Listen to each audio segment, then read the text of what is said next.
A paz do Senhor, bom dia, boa tarde, boa noite. Graça e a paz do nosso Senhor Jesus Cristo esteja com você e com toda a sua família.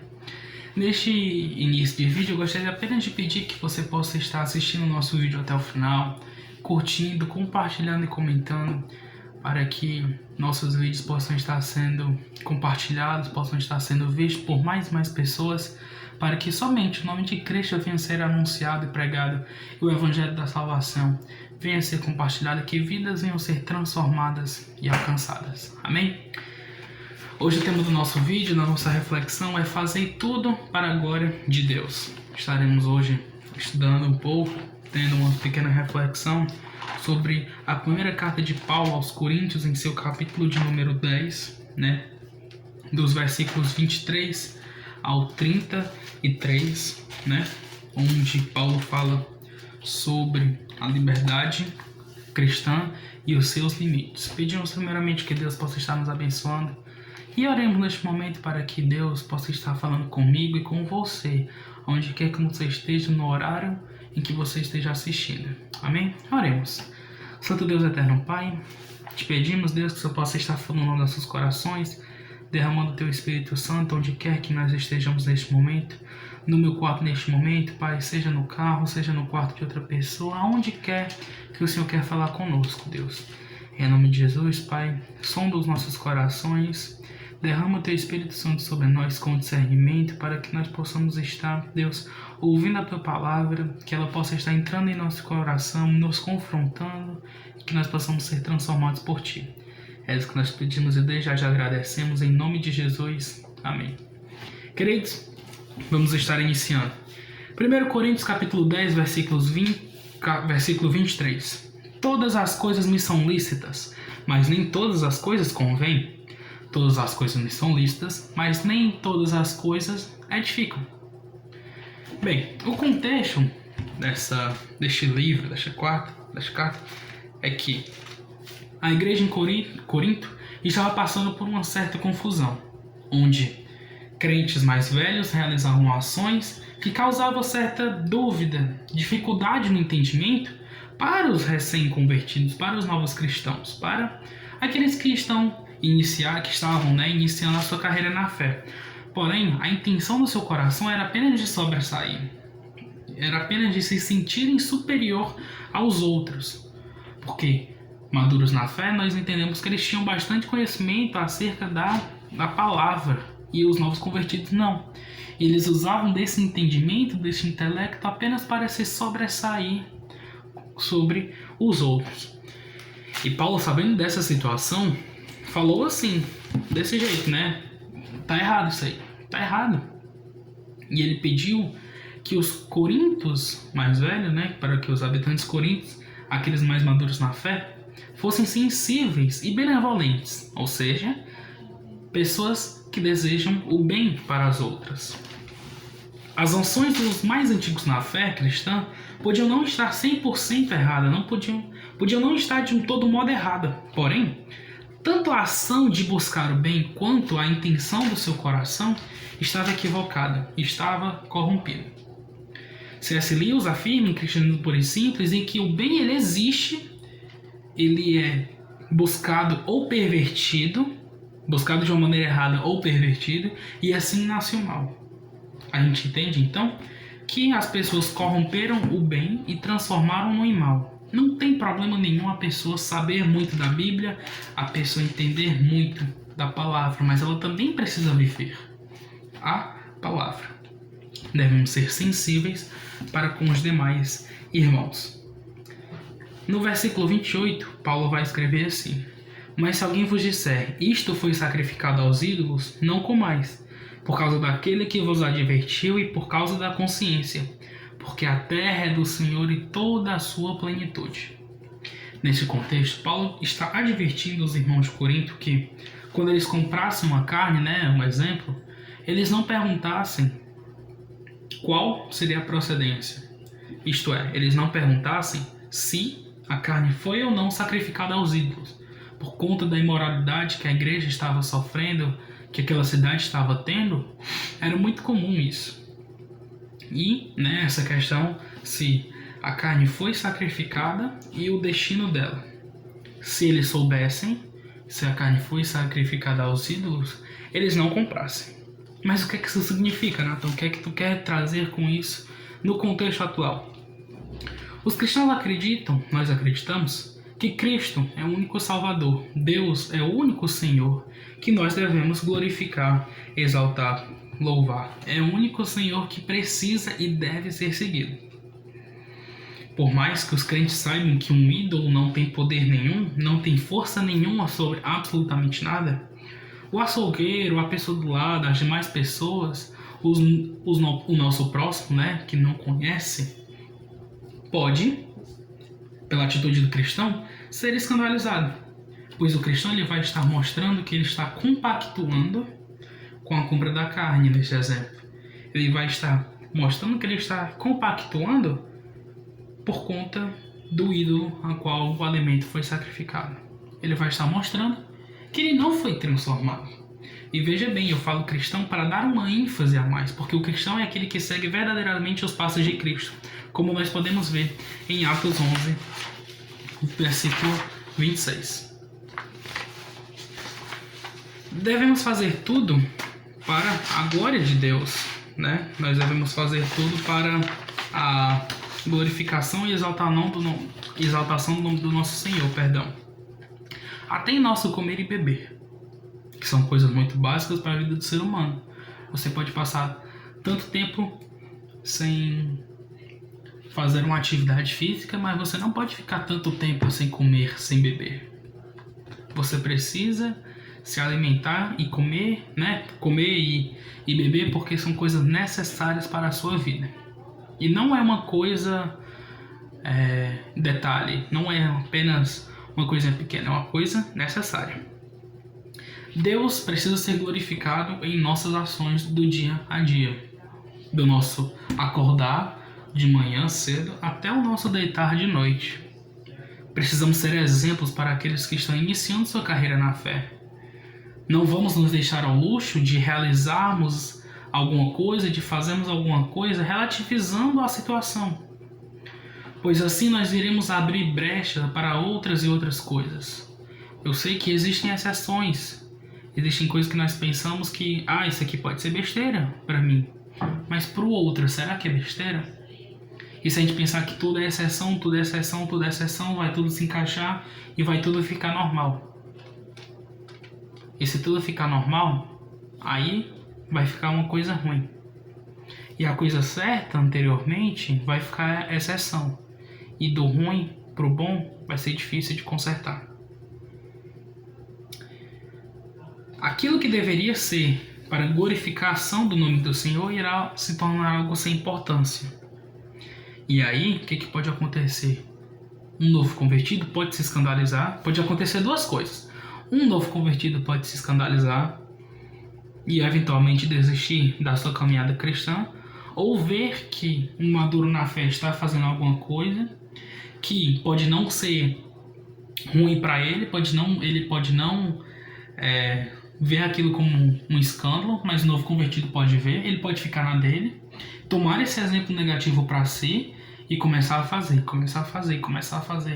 E eventualmente, mais tarde, ele pode cair, cometer esse pecado, esse escândalo repetidas vezes.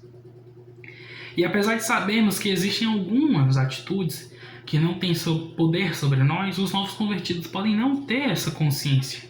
E eles podem relativizar tudo, tratando tudo como besteira. Não vai pra aí não porque é perigoso. Não, besteira. Não faz isso não porque é pecado. Não, besteira. Isso não me atinge, mas atinge. Precisamos ser cuidadosos com o que fazemos e com o que nós incentivamos, pois o papel de cristãos maduros é levar os recém-convertidos a seguirem o caminho de paz, de salvação, de vida, de libertação, de cura, de restauração, de arrependimento. Tu falou tanta coisa, o que é que tu quer falar? O vídeo deu uma pequena cortada, mas não vamos perder a nossa linha de raciocínio. Bem, é necessário termos cuidado, né? Para não levarmos os novos convertidos para um caminho que não é o caminho de Deus. Devemos levar eles para um caminho de arrependimento, para levarmos o evangelho genuíno. Precisamos ter cuidado para não termos uma consciência excessivamente sensível e aderirmos a tudo que nos é proposto. Tudo me é lícito, mas nem tudo me edifica. É fundamental estarmos firmes na palavra de Deus e em nosso relacionamento com Deus, para podermos incentivar as pessoas a irem para o caminho da salvação, a aceitarem o Senhor Deus como o único e suficiente Salvador de suas vidas. A gente pode perceber, portanto, diante de tudo que foi exposto, que os cristãos devem viver para a glorificação de Deus em suas vidas, para o anúncio do Evangelho e para realizar o bem a todos. Se soubermos que algo irá escandalizar alguém, escandalizar o nosso próximo, precisamos evitar. Precisamos nos afastar daquilo que pode machucar o outro. Se soubermos que a minha prepotência, a minha arrogância vai machucar o outro, então precisamos nos controlar. Visto que alguns cristãos mais fracos e até mesmo não crentes podem escandalizar-se, nós precisamos evitar ações que escandalizem alguém, evitar comentários que possam escandalizar e evitar lugares em que nós poderemos ser escandalizados também. Muito se fala que os cristãos são presos porque eles não podem fazer coisas que uma pessoa que é livre faria. Como, por exemplo, utilizar substâncias alucinógenas, a droga, embriagar-se com álcool. O dito hoje, a pessoa ficar bêbada, falar palavras de baixo calão, o famoso palavrão. Porém, nós entendemos que isso não satisfaz, que isso não é bom e que satisfazer a carne com prazeres terrenos é somente aqui da terra. Nós precisamos satisfazer o nosso espírito com as coisas que são celestiais, porque nós vamos estar plantando aqui e colhendo lá na glória. Porém, são os ímpios que não conseguem entender que são eles que estão presos e eles não conseguem abandonar esses exemplos que foram ditos.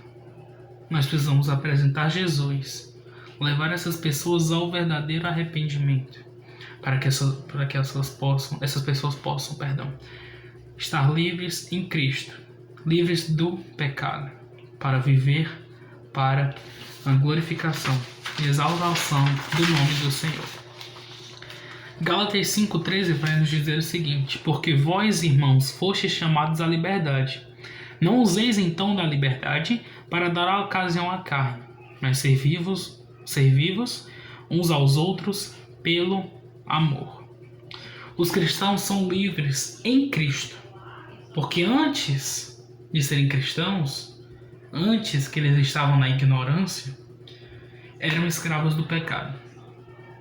Ser livre significa alguém com capacidade ou não para agir, alguém que não está sujeito a domínio estrangeiro. Os cristãos não têm nada que vão os impedir de viver para Cristo. O pecado não tem poder mais sobre a criatura transformada. Os seguidores de Cristo são novas criaturas, nascidas de Deus e interiormente transformadas, com valores e estilo de vida que confrontam o que o mundo quer nos oferecer, confrontam o que o mundo quer que a gente viva. Só que nós temos que viver para Cristo. Nós não temos que viver pensando nas coisas terrenas, temos que viver pensando nas coisas celestiais. Os verdadeiros cristãos, eles não se misturam. Eles sabem o lugar que eles estão e sabem que eles precisam ser santos onde quer que eles estejam para a glorificação e exaltação do nome do Senhor. Somos livres em Cristo, mas não devemos usar a nossa liberdade como pretexto para a libertinagem, como pretexto para realizarmos coisas que são ilícitas. Não podemos confundir isso, temos que ter um limite nessas coisas. E não devemos usar dessa liberdade em Cristo para ofender, magoar o nosso irmão. Precisamos ser transformados pelo Espírito Santo e deixar com que Cristo dirija o nosso ser. Quando Cristo dirige nosso ser, nós vamos viver um caminho de paz. 1 Coríntios 10, 31 ao 33 vai nos dizer: portanto, quer comais, quer bebais, ou façais qualquer outra coisa, fazei tudo para a glória de Deus. Portai-vos de modo que não deis escândalo nem aos judeus, nem aos gregos, nem à igreja de Deus. Como também eu em tudo agrado a todos, não buscando o meu próprio proveito, mas o de muitos, para que assim se possam salvar. E glorificar significa cobrir de glória, de louvor, glorificar, exaltar, atribuir a alguém a glória eterna. Portanto, glorificar a Deus significa adorá-lo. E Paulo nos encoraja a adorar a Deus, ao Senhor, em todos os momentos, seja nas situações mais simples, como comer e beber, seja nas situações mais complexas, como Paulo fala, façais outra qualquer coisa. Nós somos convidados a fazer tudo para a glória de Deus. Nós somos convidados, nós somos encorajados a viver para a glória de Deus. Não para nós mesmos, mas para a exaltação do nome do Senhor. Porque nós somos transformados. E essa transformação gera liberdade. Essa liberdade dá prazer em agradar ao Senhor. E quando nós estamos lá na hora do nosso culto, em qualquer outro canto, escutando louvor no ônibus, nós não devemos nos preocupar com quem está à nossa frente, nosso atrás, nosso lado direito, nosso lado esquerdo. Nossa única preocupação deve ser adorar e exaltar o nome do Senhor, porque foi para isso que nós somos chamados. Foi para isso. Novamente, o vídeo deu uma pequena cortada. Bem, voltamos. Foi para a glorificação de Deus que Deus tirou os hebreus do Egito, para que eles habitassem uma nova terra, para que eles fossem santos, separados.